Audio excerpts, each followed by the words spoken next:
Bugün bayram akşamıdır. Ha, Müslümanların tezelidir. Ha, Novruz bayramıdır. Bu akşam gerek ham uşaqlarını başına yığıb şadlıq eləyər. Novruz bayramı Azərbaycanda baharın gəlişinin, təbiətin canlanmasının və əkinçiliyin rəmzidir. Novruz bayramı baharın gəlişi ilə əlaqələndirilir. Təbiət hadisəsi ilə qədim insan cəmiyyətlərinin həmin anı bayram olaraq qeyd etmələrinin məntiqi səbəbləri var. Təbiətə yeniliyin gətirən bu anı yeni il kimi qeyd etmək də təsadüfi deyil. Yeni gün anlamına gələn bu bayram İslam adət-ənənəsinə də tam uyğundur. Çünki İslam ümumbəşəri din olduğu üçün həqiqətdə İslami dəyərlər olan bəşəri dəyərləri hər zaman ön cərgədə təqdim edir.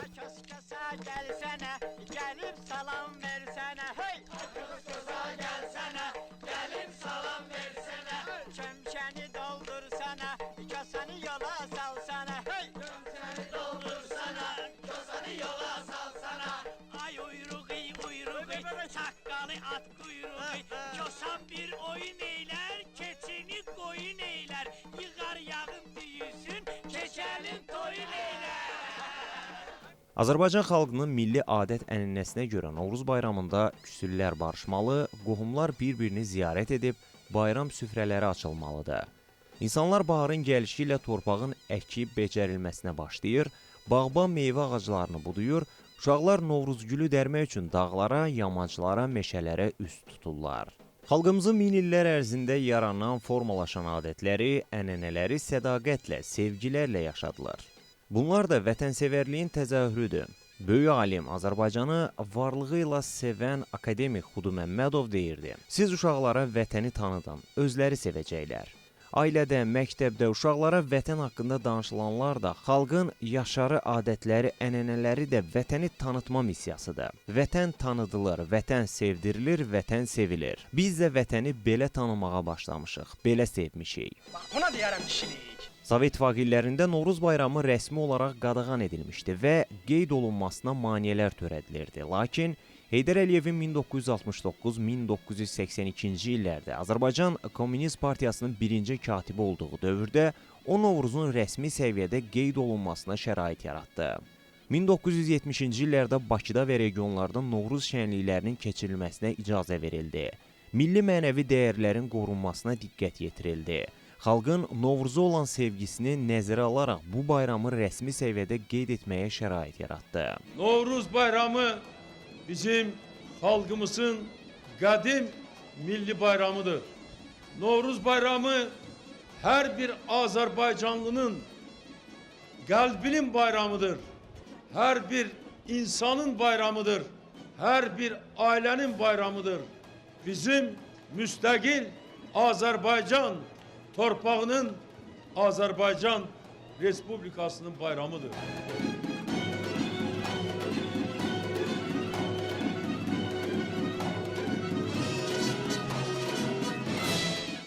1993-cü ildə Ulu Öndər Heydər Əliyev hakimiyyətə qayıtdıqdan sonra Novruz bayramı Azərbaycanın milli kimliyinin, mədəniyyətinin və adət-ənənələrinin qorunmasının rəmzi kimi yenidən rəsmi şəkildə qeyd olunmağa başladı.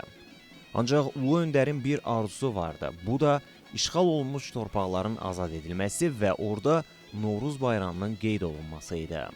O bu məqsədi həyata keçirməyi oğlu, Prezident İlham Əliyevə vəsiyyət etmişdi.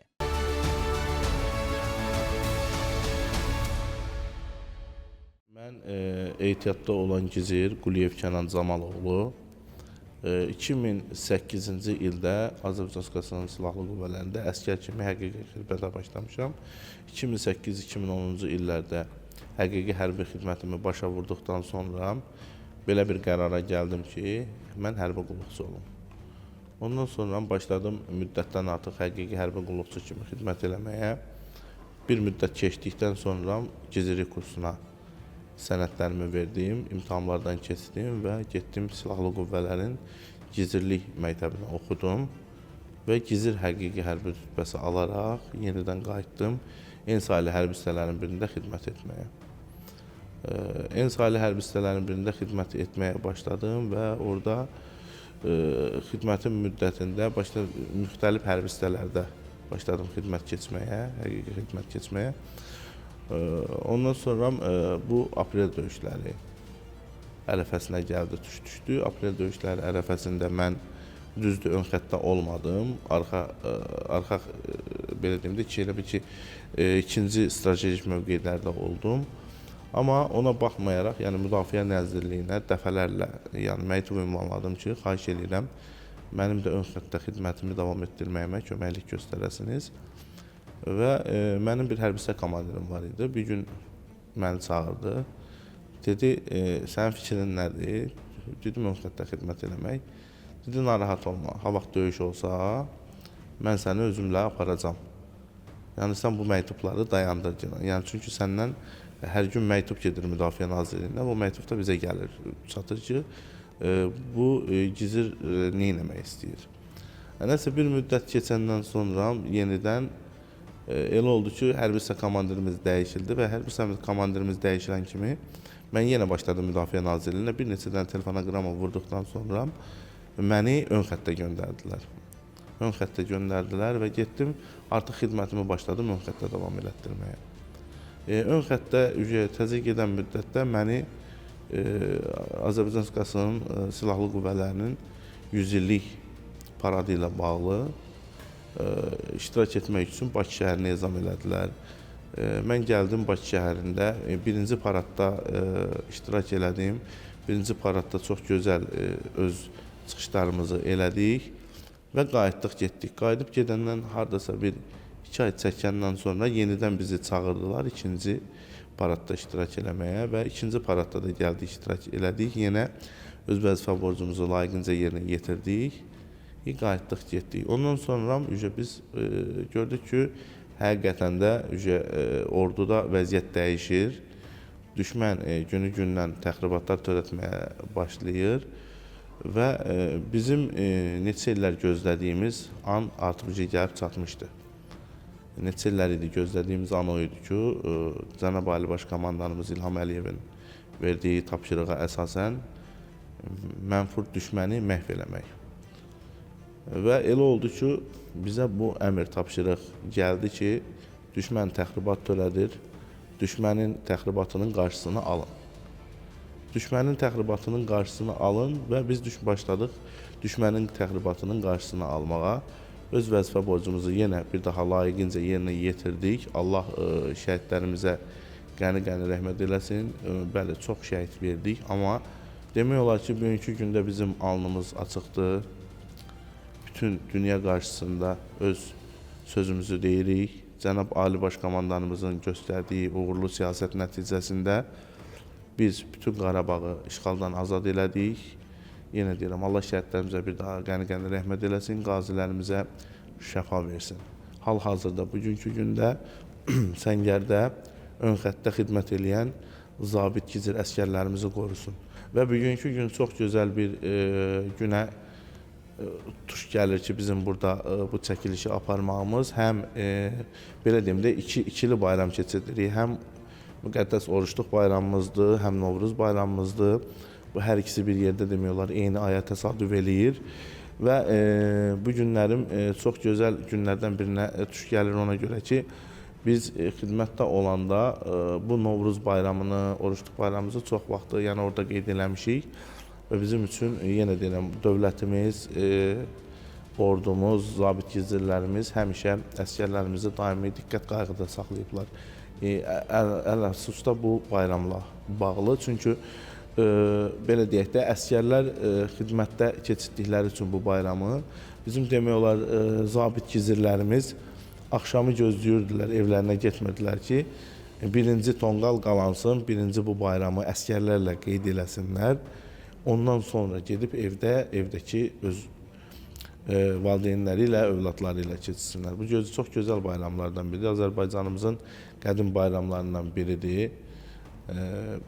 Əsgərlərimiz üçün də çox həqiqətən şən keçirdi, maraqlı keçirdi bu bayram. Çünki bilirsiniz necədir, 18 yaşında bir uşaq gedir əsgərliyə və başlayır vətən millət üçün xidmət eləməyə. Hər il evdə keçirdirsən, amma bu qeyri-adi olur. Çünki yəni hərbi xidmət dövründə sən bunu yalnız bir dəfə keçirdə bilərsən. İndi prizivlər söhbəti var. Elə priziv var 2 bayram, Novruz bayramı keçirdir hərbidə, amma elə priziv var ki, 1 bayram keçir. Yəni bu çox qeyri-adi alınır. Çünki yenə deyirəm, həmişə evdə keçirdirsən. Bunu formada, vətənin millətin keşiyində dayanaraq keçirtmək bu daha gözəl, daha bir fərqlidir. Hər o bayramı keçirdəndə həqiqətən də biz sidq ürəkdən deyirdik ki, inşallah gələn il bu bayramı biz Qarabağda qeyd eləyərik. O arzu reallaşdı.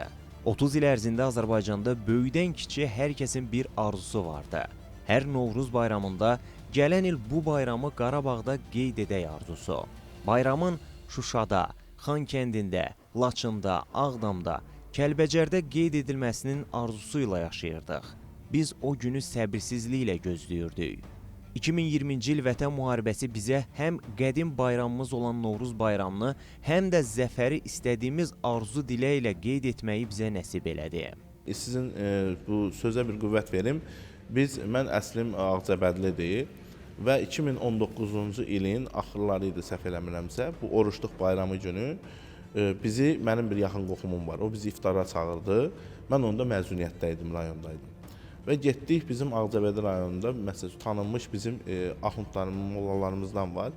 Onlar da orada iştirak edirdilər və orada onlar gözəl, həmən video qalmayıb, mənim telefonum məsəl üçün qırıldı, həqiqətən. Yəni qırılmasaydı, bəlkə də bugün o videonu burada sizə təqdim eləyə bilərdim və orada hamı bir ağızdan bir dənə söz dedi. Dedi ki, inşallah gələn il bu oruçluq bayramını biz Qarabağda qeyd eləyərik. Və həqiqətən elə bil Allah Taala'nın belə deyim də onların ağzından bu sözü eşitdi və həqiqətən də gələn il oruçluq bayramı elə oldu ki, gəldi Qarabağa tuş gəldi. Vətən müharibəsi zamanı Azərbaycan xalqı çətin, eyni zamanda milli birlik və qürur hissi ilə dolu bir dövr yaşadı. Həmin dövrdə bayramlar, o cümlədən Novruz bayramı, daha çox şəhidlərin xatirəsinə ehtiram göstərməklə, qələbə və azadlıq ruhu ilə qeyd olunurdu. Vətən müharibəsindən sonra ilk Novruz bayramı 2021-ci ildə qeyd olundu və bu, Azərbaycan xalqı üçün xüsusi mənəvi əhəmiyyət kəsb edirdi. Həmin bayram ilk dəfə azad edilmiş torpaqlarda qeyd olundu. Prezident İlham Əliyev və 1-ci xanım Mehriban Əliyeva Novruz bayramını Şuşada qeyd etdilər. Prezident Xarı Bülbül abidəsinin önündə tonqal qalayaraq bayram çıxışı etdi. Şuşada Novruzun qeyd edilməsi rəmzi məna daşıyırdı. Çünki Şuşa Azərbaycan mədəniyyətinin beşiyi sayılır və 28 il sonra ilk dəfə burada Novruz keçirildi. Azad olunmuş ərazilərdə bərpa işlərinin başlanması ilə üst-üstə düşdü. İnsanlar həmin bayramı böyük ümidlərlə qarşıladılar. Çünki artıq işğaldan azad olmuş torpaqlara qayıdış prosesi başlayırdı. Novruz bayramında şəhidlərə və qazilərə xüsusi ehtiram göstərildi. Şəhid ailələri və qazilər ziyarət edildi. Onların bayramı xüsusi diqqətlə keçirildi. Müharibədən sonra ilk Novruz bayramı şəhidlərin ruhuna dualar oxunaraq qeyd edildi. Qələbənin rəmzi kimi azad edilmiş şəhərlərdə bayram tədbirləri təşkil olundu. 2020-ci ildən sonra Novruz təkcə baharın gəlişi deyil, həm də işğaldan azad olunmuş torpaqlarda yeni həyatın başlanğıcı kimi qeyd olunur. Xüsusilə Şuşada, Ağdamda, Füzulidə və digər azad olmuş ərazilərdə Novruz tonqalları yandırılır, milli adət-ənənələr yaşadılar. 2024-cü ildən isə xalqımızın bu qədim bayramı Xankəndidə qeyd olunur. Bayram tonqalı bu şəhərdə qalanır. Bu gözəl hissləri yaşamaq üçün 30 il sonra bizə qələbəni, zəfəri bəxş edən Cənab Ali Baş Komandana təşəkkür edirik. Allah Polad Həşimova qəni-qəni rəhmət eləsin. Polad Həşimov şəhid olandan sonra artıq Cənab Ali Baş Komandanımız həqiqətən qəzəbləndi. Çünki neçə illər idi bizim ordumuz da var idi, gücümüz də var idi. Cənab Ali Baş Komandanımız bilirdi ki, bizim ordumuz nəyə qadirdir. Sadəcə olaraq gözləyirdi ki, qan tökülməsin. Bəlkə bunlar özünə yığılarlar, sülh yolu ilə torpağı qaytarmağa cəhd edərlər. Amma artıq Polad Həşimovun rəhmətə getdiyindən sonra Cənab Ali Baş Komandanımız yenə deyirəm, həqiqətən çox qəzəbləndi və orduya artıq gücləndirilmiş rejim üstündə belə deyim də məşqlərə, təlimlərə başlanılmasına əmr verdi, tapşırıq verdi. Çünki artıq düşmənin gözü dönmüşdü. Azərbaycan Respublikasının Silahlı Qüvvələrinin bir generalını şəhid eləmək nə deməkdir? Yəni görün bunlar nə qədər artıq özlərini belə deyim, qırmızı xətti həqiqətən keçdilər. Və 2020-ci ilin sentyabr ayının 27-si günü artıq onlar bizə qarşı təxribat törətməyə başladılar. Və bu təxribatdan sonra bizə tapşırıq verildi ki, bir dənə deyildi ki, yəni təxribatın qarşısı alınmalıdır. Və biz başladıq bu təxribatların qarşısını almağa, əlimizdən gələn nə var hamısını elədik. Bütün gücümüzlə, qüvvətimizlə, yenə deyirəm, düşməni məhv eləməyə çalışdıq. Yəni bu bizim arzumuz idi, bizim istəyimiz idi. Neçə illər idi biz bunun üçün yetişmişdik, hazırlaşmışdıq ki, biz düşmənimizi məhv eləyək və Qarabağımızı düşməndən azad eləyək. Və çox gözəl, düzdür, orada bizim şəhidlərimiz çox oldu, bir yerdə xidmət elədiyimiz dostlarımız, qardaşlarımız, əsgərlərimiz şəhid olmağına baxmayaraq biz çox qürurla, sevinclə bu işi gördük. Çünki nəyə görə? Yenə deyim, gülə-gülə, hər kəs gülə-gülə getdi. Şəhidlərimiz də gülə-gülə şəhid oldu, qazilərimiz də gülə-gülə qazi oldu. Hər kəs gülürdü. Niyə? Çünki bizim neçə illər idi arzusunda olduğumuz Qarabağı işğaldan azad etməyə gedirdik. Mən başladım döyüşlərə Xocavənd istiqamətindən və Xocavənd istiqamətindən başlayaraq gəldim Füzuli istiqamətinə və ən ağır döyüşlərimiz bizim getdi. Sırf mənim özümüzdən deyirəm, Füzulinin Qaraxanbəyli kəndində Alxanlı istiqamətindən biz artıq düşmanın təxribatının qarşısını alıb keçmişdik Qaraxanbəyliyə və orada çox ağır döyüşlər getdi. Həqiqətən yenə deyirəm bir daha, orada şəhidlərimiz çox oldu. Düşmənin orada çox ağır mövqeləri var idi, çox ağır səddlər qurmuşdular. Amma ona baxmayaraq, yəni biz o səddlərin hamısını aşmağı, düşməni məhv eləməyi və yenə deyirəm bir daha, Allah yenə deyirəm bir daha şəhidlərimizə rəhmət eləsin, Cənab Ali Başkomandanımızı qorusun.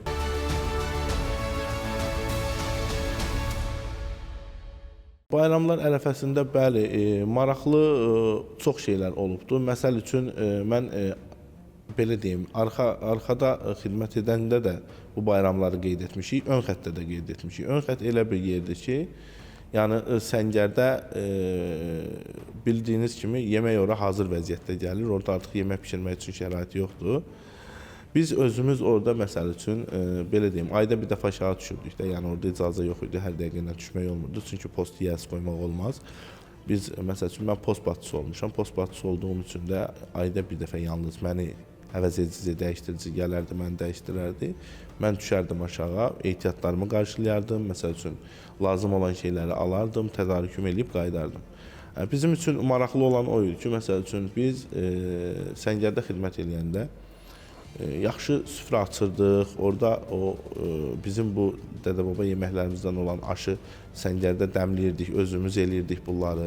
Yəni bu həqiqətən özümüzün əsgərlərə də çox ruh yüksəkliyi verirdi ki, yəni bugünkü gündə burada bizim stajlarımız, belə deyək də, zabit gizirlərimiz bu şəraiti bizim üçün yaradırlar. Yəni həqiqətən onlar üçün çox şən olurdu, çox qürur verici olurdu ki, bəli, bugünkü gündə bizim komandirimiz qolunu çirməliyib və bizim üçün burada aş dəmləyir. 18 il evdə ana aşı yerdilər, amma orada belə deyim də, elə olurdu ki, iki bayram deyirəm də, ən azı 2 bayram olurdu, bir bayram olurdu. Biz əlimizdən gələn idi, bu aşı biz dəmləyib qoyurduq onların qarşısına, qoy evdə olan diqqət qayğını heç vaxtı yadırğamasınlar. Çünki yenə deyirəm, biz əsgərlərimizə bir balaca qardaş gözündə baxmışıq. Bəli, komandir kimi komandir olmuşuq. Amma onlar bizim balaca qardaşlarımız olur. Çünki 18 yaşında gəlir və vətən üçün başlayır xidmət eləməyə. Bizim də vəzifə borcumuz odur ki, onların diqqətlə qayğıda saxlayaq, onların təhlükəsizliyini təmin eləyək və 1 il 6 aydan sonra sağ-salamat evlərinə göndərək. Və biz hər o bayramı keçirdəndə bizim bir dənə amalımız var idi ki, inşallah gələn il bu bayramı sağ-salamat evinizdə, ailələrinizlə bir yerdə keçirdərsiniz. Ehtiyata buraxılandan sonra demək olar Qarabağın çox yerində olmuşam.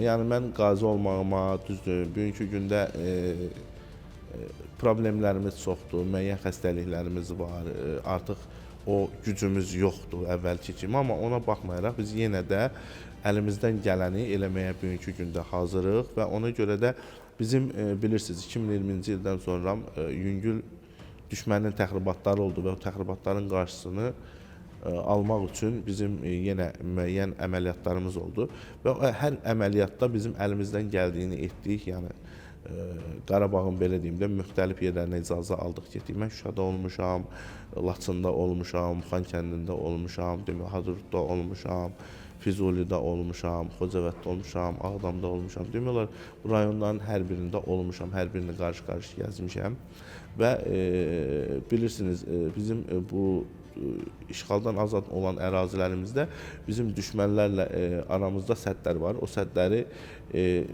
orada məsəl üçün səddlərə düzülmək üçün, orada postlarda müəyyən istifadə olmaq üçün təkərə ehtiyac olduğu üçün biz yenə deyim dövlətimiz hər bir şey eləyir. Allah dövlətimizi, dövlətçiliyimizi qorusun, amma biz də istəmişik ki, belə deyim də ehtiyatlı olan bir hərbi qulluqçular kimi, qazilər kimi əlimizdən gələn nə isə eləyək.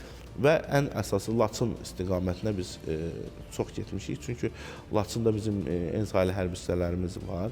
Bu hərbi hissələrə çoxlu sayda demək olar maşın sayısını deyirəm, çoxlu sayda maşınla işlənmiş belə deyim təkərlər aparmışıq. 2023-də, 2022-də, 2024-də, yəni əlimizdən gələn nə var, onu bugünkü gündə yenə eləməyə hazırıq. Yenə deyirəm, biz Cənab Ali Baş Komandanımızın əsgərləriyik, baxmayaraq ki, yenə deyirəm, ehtiyatdayıq.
Bildiyiniz kimi 2020-ci ildə biz artıq qalib ölkə olaraq bilirsiniz də 8 noyabr bizim həqiqətən Azərbaycan Respublikasında artıq belə deyək, kişilər bayramıdır, kişilər günü qeyd olunur. Çünki 8 noyabr bizim zəfər günümüzdür. Düşmən qarşısında qazandığımız nailiyyət günüdür və bizim zəfər bayramımız var, belə deyim, üzrsən parad, ən əsaslı odur ki, artıq 2020-ci ildə biz parad keçirdik, zəfər paradı keçirdik və bu həqiqətən yenə deyirəm, bütün dünya bir mesaj oldu, bütün dünya biz sübut elədik, göstərdik ki, Azərbaycan hərbi qulluqçuları, Azərbaycan nələrə qadirdir və nələri etməyi bacarır. Sadəcə olaraq biz humanist bir millətik, humanist bir xalqıq, heç vaxt qan tökülməyini istəməmişik. Biz istəmişik ki, hər şey sülh yolu ilə olsun. Və bütün dünya gördü ki, həqiqətən Azərbaycan oğulları, Azərbaycan hərbi qulluqçuları nələrə qadirdir, nələr etməyi bacarır. Bayramlar da ki, artıq bizim üçün yenə deyirəm, ən gözəl bayramlardan biri 8 noyabrdır. Çünki biz 8 noyabrda həqiqətən qələbə qazanmışıq, zəfər qazanmışıq. Bütün, belə deyim də, bütün dünya Azərbaycan xalqının gücünü, qüdrətini çatdırmışıq. Və Cənab Ali Baş Komandanımız İlham Əliyevin də bilirsiniz, vurğuladığı kimi bu 8 noyabr Azərbaycanda həqiqətən çox gözəl bir gün kimi qeyd olunur.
və bu sevindirici bir haldır və ən əsası da odur ki,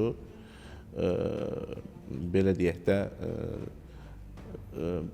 belə çönüb arxaya baxdıqda bizim bilirsiniz də, yəni sərkərdələrimiz çox olubdur. Bizim nə bilim belə deyim, neçə illər ərzində bizim həqiqətən Azərbaycanda yeganə Ali Baş Komandanımız İlham Əliyevdir ki, Azərbaycanın belə deyim, ərazi bütövlüyünü bərpa etdi.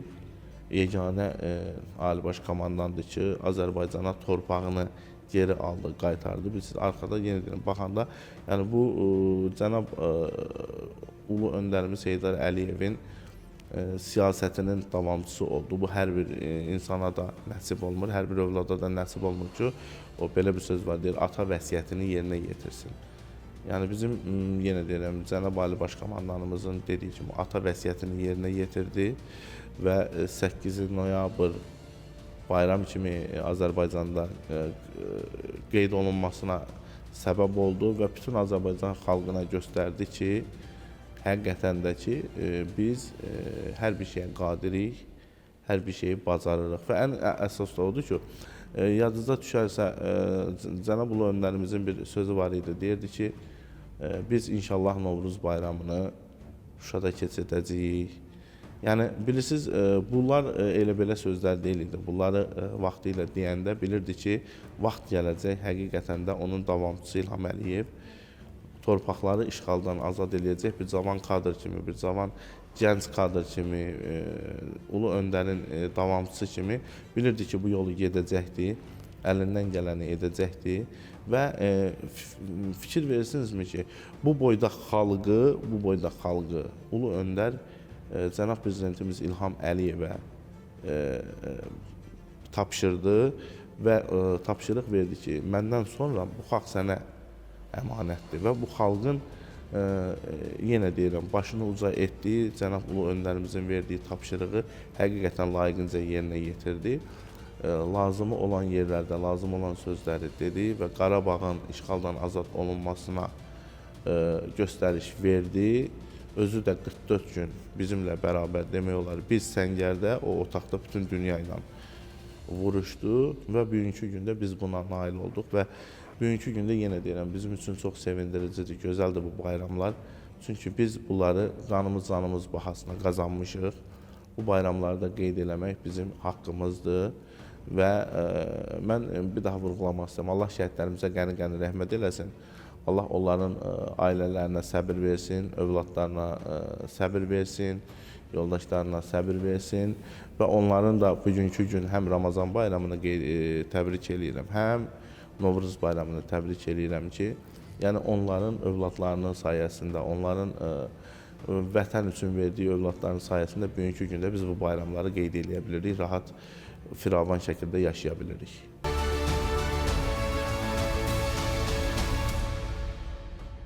Mən belə bir şey də vurğulamaq istəyirəm. Bizim həqiqətən, belə deyim, cənab prezidentimiz dediyi kimi, iki dövlət, bir millət, bilirsiniz də, bizdə artıq Türkiyə ilə bizim aramızda demək olar ki, bir qardaşlıq bağı qurulubdur. Həm də ki, elə bir bağdır ki, o ömrü boyu heç kim o bağı poza bilməz və biz Türk qardaşlarımıza da çox təşəkkür edirik həqiqətən ki, çünki onlar 44 günlük vətən müharibəsində bizə çox yüksək dərəcədə arxadayaq oldular.